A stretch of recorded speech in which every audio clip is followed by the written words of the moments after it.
Puji Tuhan, adik-adik, sebelum kita memasuki berita ketiga, marilah kita doa sejenak.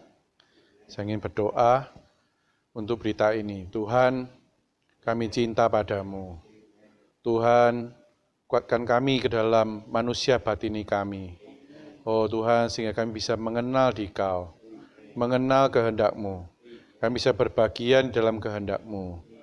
Oh Tuhan Yesus, celikkan mata kami, sehingga kami bisa melihat di zaman apa kita hidup sekarang.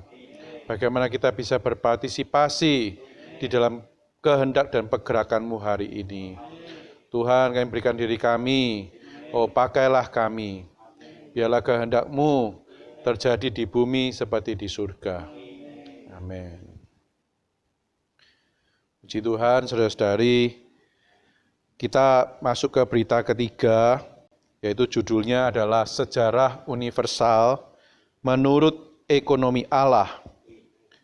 Kembali lagi, saya ulangi lagi, Sejarah Universal Menurut Ekonomi Allah.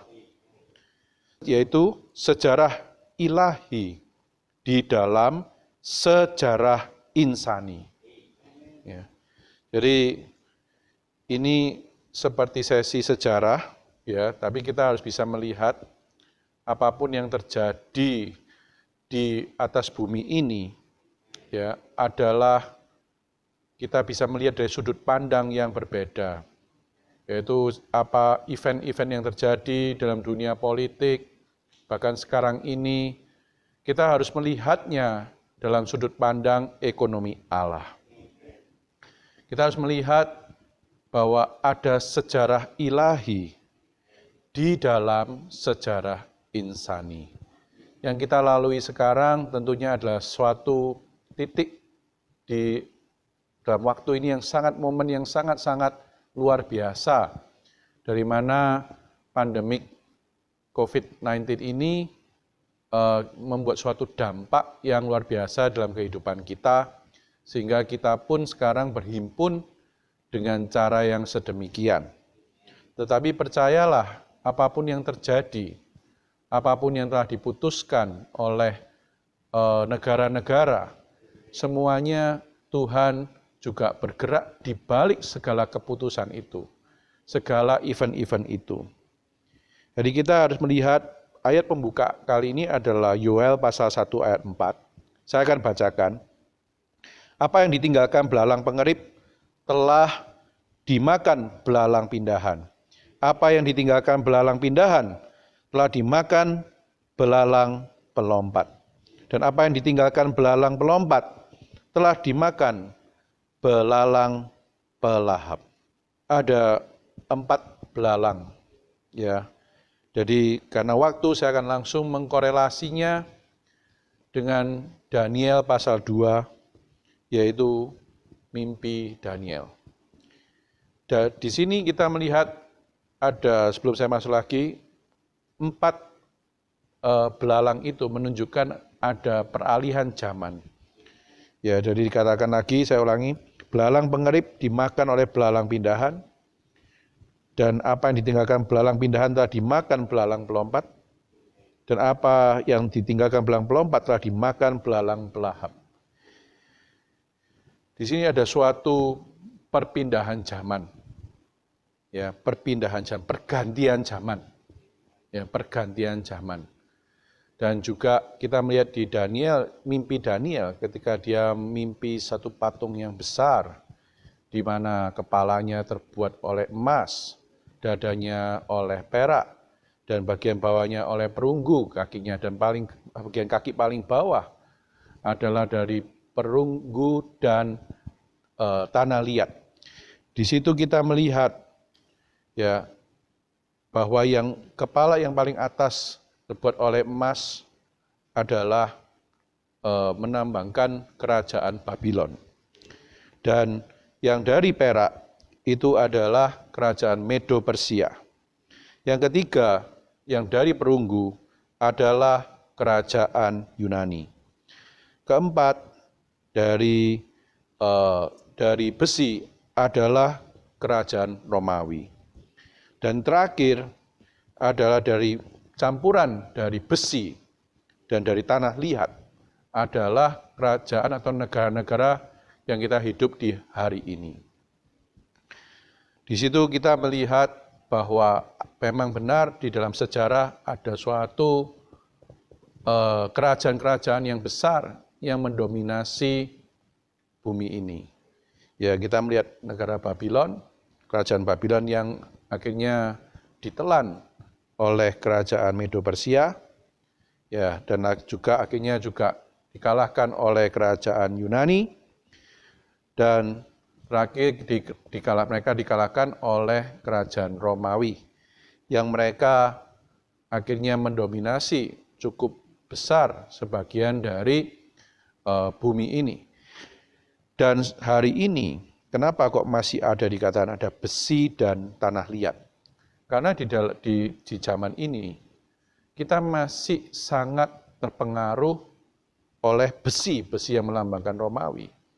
Yaitu kita di dalam hukum kita, di dalam kita, mungkin kita kok bicara masalah demokrasi, kita bicara masalah kalender, kita bicara masalah alfabet, kita sangat-sangat terpengaruhi oleh metode sistem Romawi. Ini yang kita terapkan hari ini, dan ini adalah zaman yang kita hidup hari ini adalah zaman yang terakhir. Dan tentunya semua patung-patung itu akan dihancurkan ya oleh suatu batu yang besar yang akan menjadi gunung. Yang artinya apa? Tuhan dan para pemenangnya akan datang dan akan menjadi raja di atas bumi ini. Kita akan sama-sama meraja. Nah, jadi kita harus memahami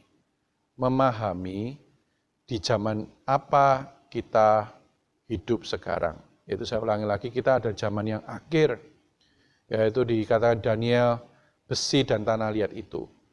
Ya, dan itu tidak lama lagi di mana Tuhan akan datang kedua kalinya dan bersama dengan pemenang-pemenangnya akan menghancurkan segala kepemerintahan manusia dan menggantikan ya dengan yaitu Kristus dan pemenang-pemenangnya akan memerintah dan meraja di atas bumi ini. Nah, kita juga harus melihat di dalam semua sejarah yang terjadi, kita melihat 4 kerajaan besar. Kita melihat di dalam atau di balik semua yang terjadi juga ada pergerakan Tuhan. Saya kasih contoh, dalam kekaisaran Romawi, negara Romawi ini, kerajaan Romawi ini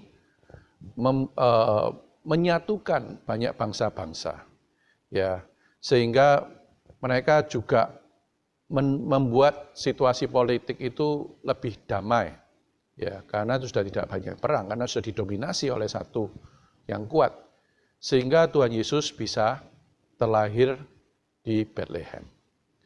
Kalau terus perang, ya akan sangat bahaya untuk mewujudkan sejarah ilahi itu. Ya, jadi ibaratnya sejarah ilahi itu ada di dalam sejarah insani. Ya, jadi ada, kita bicaranya mungkin bahasa Inggrisnya itu kernel, ya. Jadi di situ kita ada suatu inti, ya, inti, dan luarnya itu adalah cangkang.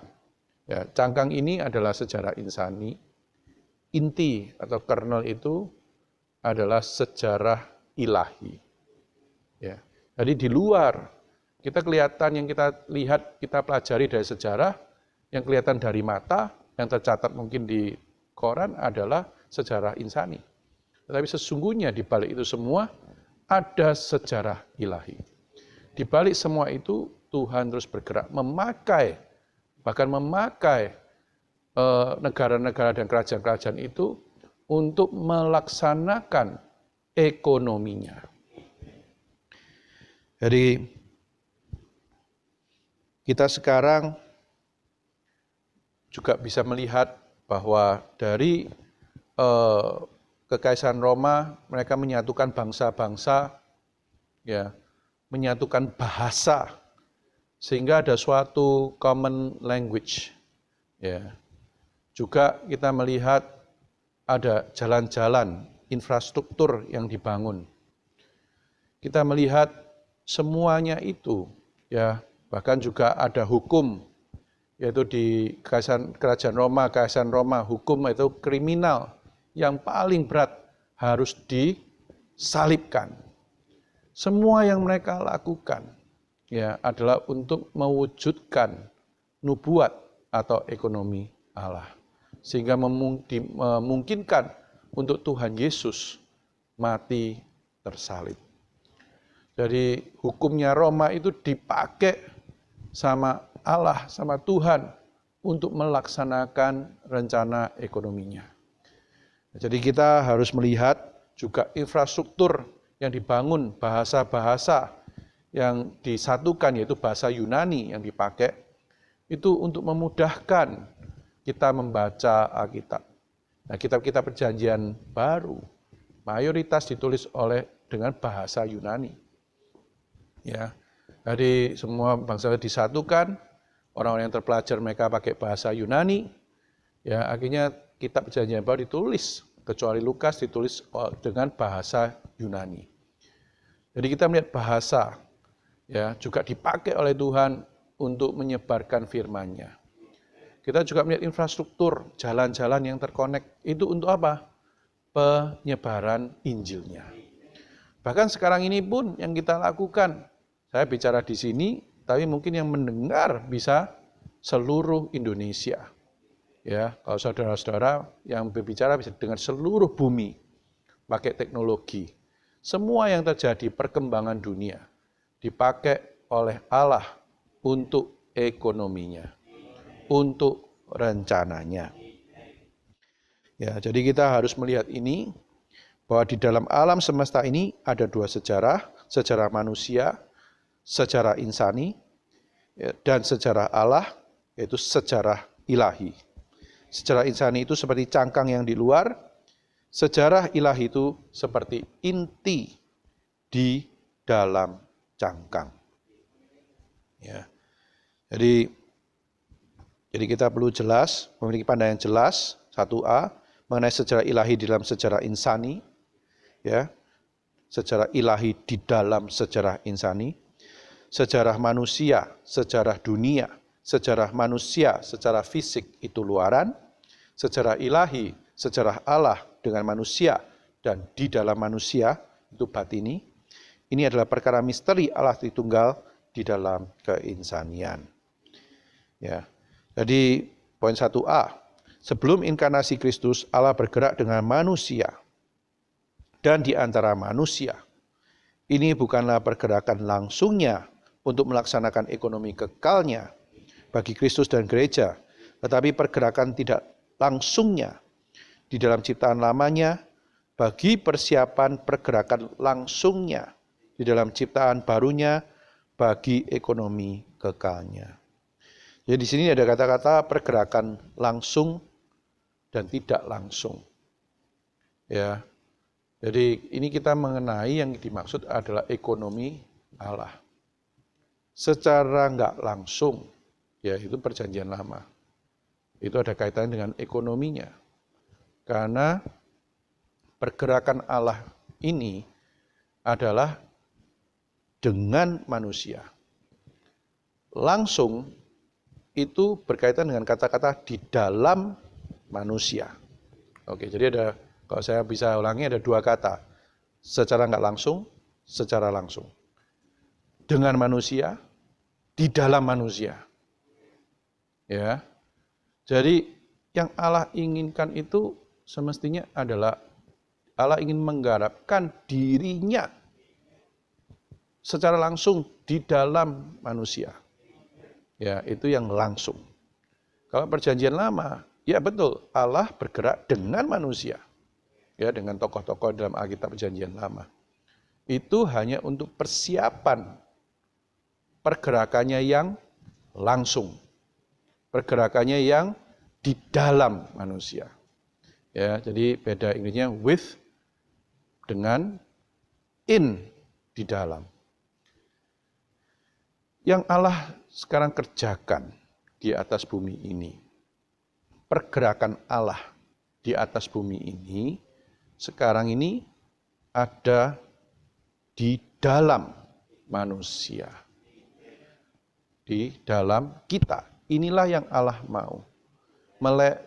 Melalui semua keputusan-keputusan, ya, politik dan lain-lain, ya, Allah akhirnya bisa bergerak, ya, secara langsung dan mencetak secara ilahi, secara langsung di dalam manusia, di dalam kita masing-masing.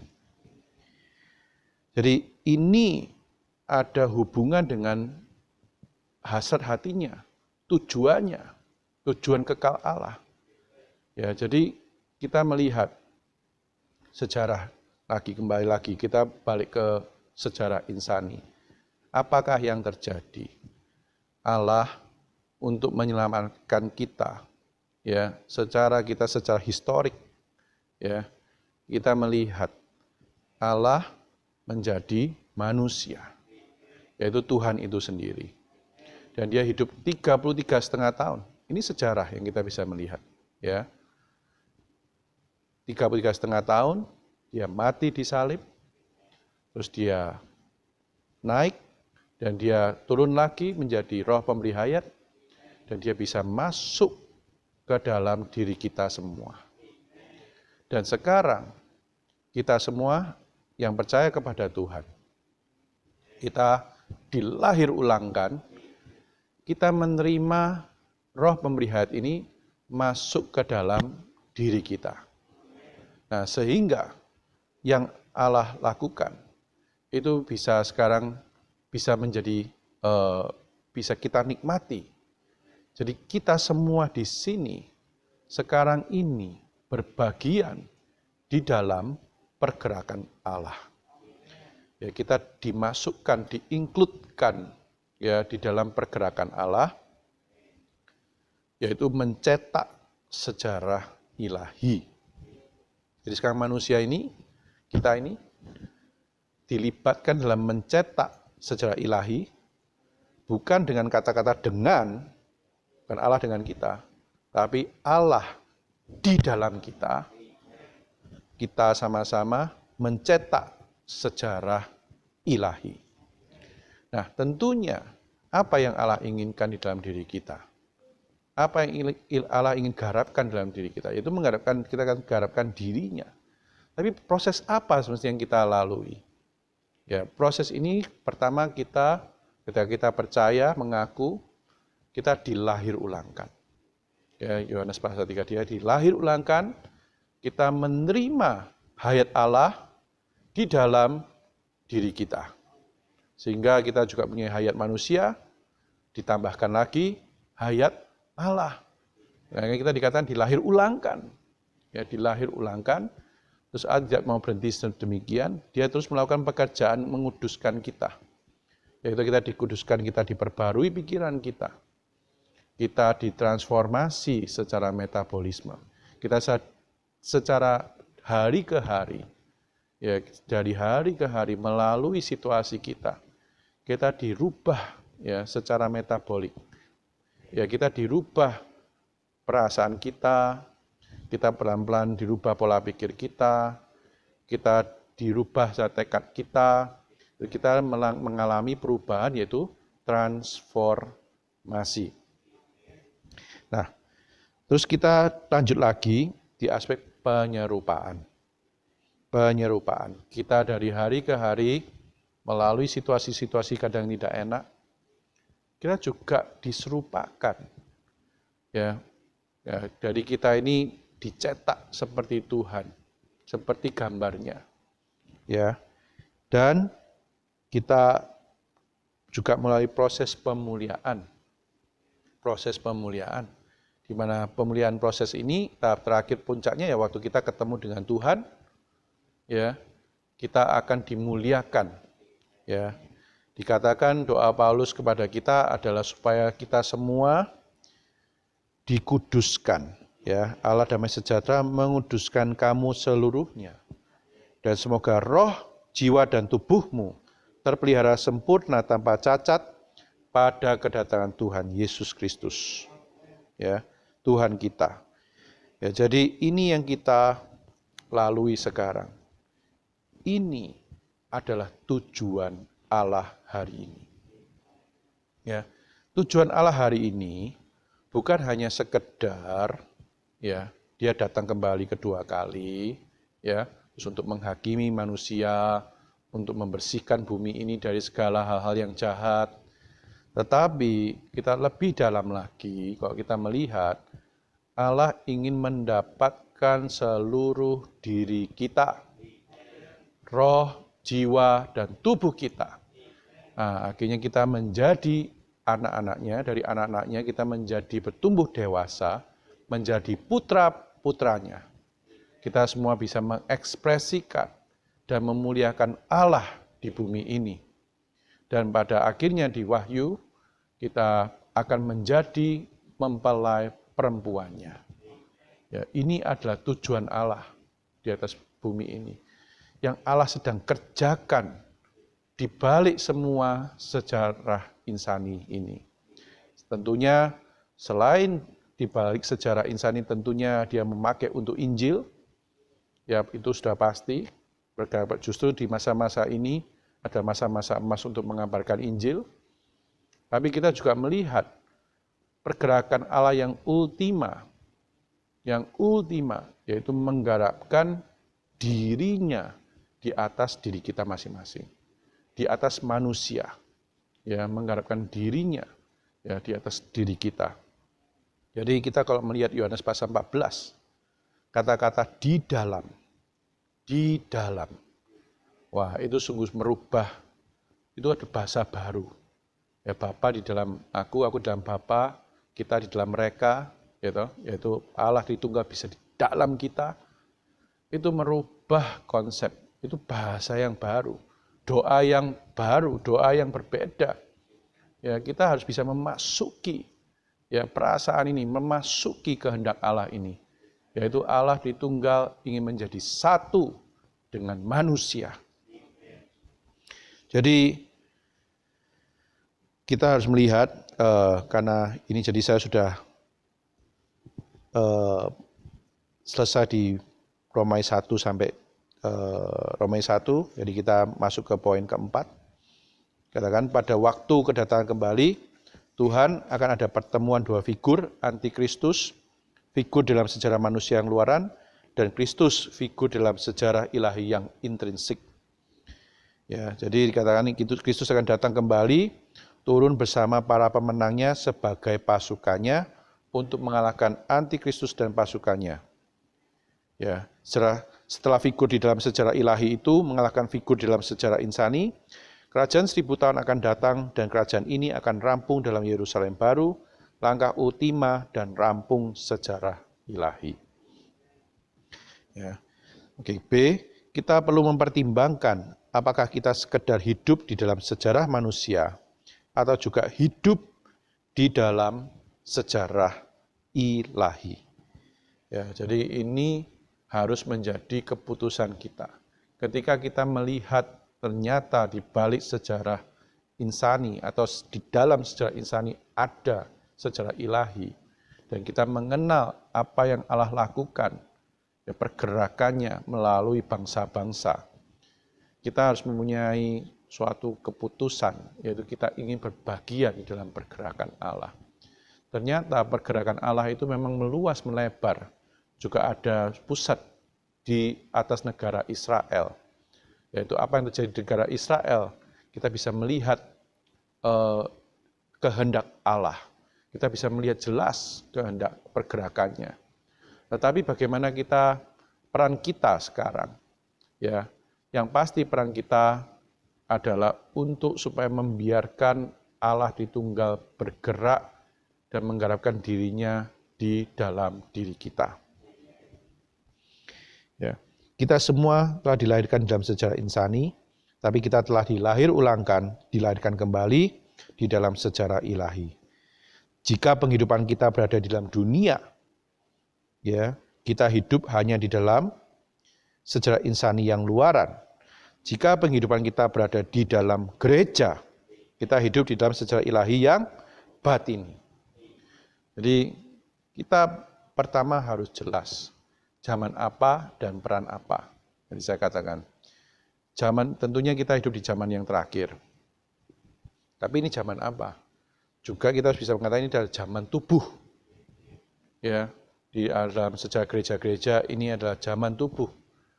Ya, yang akhirnya untuk merampungkan menyiapkan mempelainya dan merampungkan Yerusalem baru.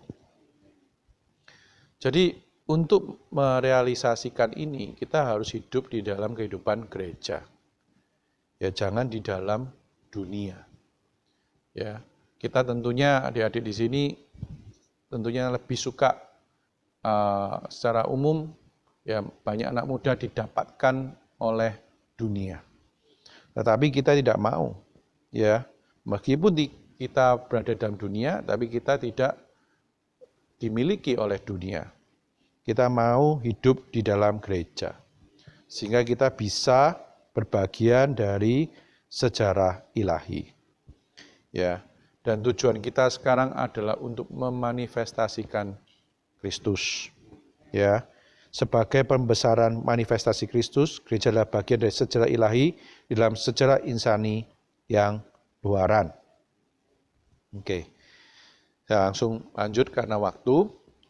Penghidupan kita, C, perjalanan sehari-hari kita, sekolah kita, pekerjaan kita, dan bisnis kita harus menjadi bagian dari sejarah Allah di dalam pergerakannya yang menakjubkan dan luar biasa di bumi hari ini.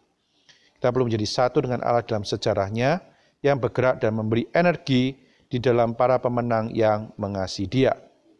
Yakni kita perlu menjadi satu dengan Allah di dalam kehidupan.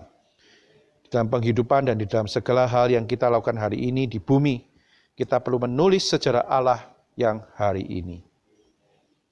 Ya. Jadi saya akan langsung masuk ke dalam konklusi.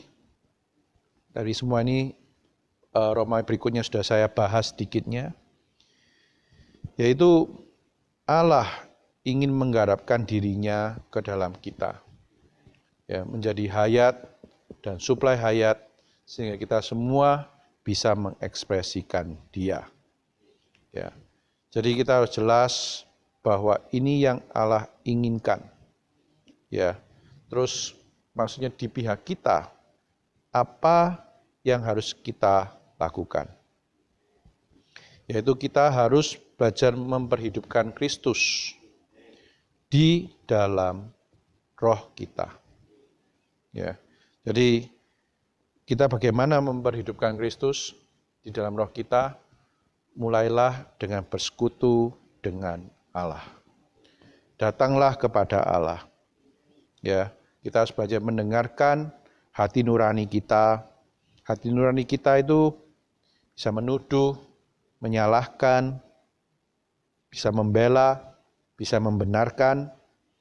Ya, baik-baiklah kita melatih roh kita peka terhadap perasaan yang dalam hati nurani kita. Kedua, belajarlah, dikatakan kita harus belajar masuk ke pintu yang sempit dan di jalan yang sempit, yaitu kita harus mau ya dibatasi. Ya, kita harus mau mengalami suatu pembatasan. Ya, janganlah kita ini masih muda, kita ingin melakukan semua sesuai kehendak kita. Kita harus belajar bagaimana hidup, ya, ada pembatasan, ada kendali, ada kekangan. Kalau kita mau dibatasi, mau dikekang, kita akan bertumbuh di dalam hayat kita. Jadi yang pertama, mendengarkan hidup dengan hati nurani kita, yaitu melatih roh kita, bersekutu dengan Allah. Kata kuncinya ada roh. Yang kedua ini ada penghidupan kita, yaitu kita mau dibatasi, yaitu jalan yang sempit. Dikatakan, ya, karena sempitlah pintu dan sesaklah jalan yang menuju kepada kehidupan. Matius pasal 7 ayat 13. Dan ketiga, kita belajar mengaku dosa. Ya, mengaku dosa satu persatu kita bereskan di hadapan Tuhan untuk memulihkan persekutuan kita dengan Tuhan. Keempat, Kita juga harus belajar berdoa. Aspek yang saya tekankan di sini adalah doa dalam aspek menyerahkan segala kekhawatiran kita kepada Tuhan. Biar Tuhanlah yang memikul kekhawatiran kita. Ya, sehingga kita bisa hidup sukacita, kita bisa mengekspresikan Tuhan. Kelima, yaitu pelayanan. Penekanan saya di pelayanan ini adalah pelayanan yaitu berbicara bagi Tuhan, bernubuat bagi Tuhan. Kita semua harus memikul firman Tuhan. Kita yaitu memikul firman Tuhan, yaitu adalah memikul jiwa-jiwa manusia. Semoga kita semua melihat ini adalah masa-masa emas untuk memikul firman Tuhan, untuk memikul jiwa-jiwa manusia, untuk berbicara, untuk bernubuat, tapi bukan oleh diri kita sendiri, tetapi dari beban perasaan yang diberikan oleh Allah. Ya, jadi dikatakan di sini saya akan baca F yang 3 dan 4. Berbebanlah dengan pergerakan ultima Allah, maka kalian akan melihat keesaan Allah dengan kalian. Dan tidak akan ada masalah pada penghidupan kalian. Terakhir, bangkitlah dan berdirilah bagi pemulihan Tuhan. Ini adalah waktu yang ultima bagi Allah untuk menggenapkan tujuannya, untuk mendatangkan Tuhan kembali. Ya, jadi sekarang semoga kita bisa berbagian di dalam sejarah ilahi Allah di dalam manusia. Mari kita mempersembahkan diri kita untuk ini. Terima kasih.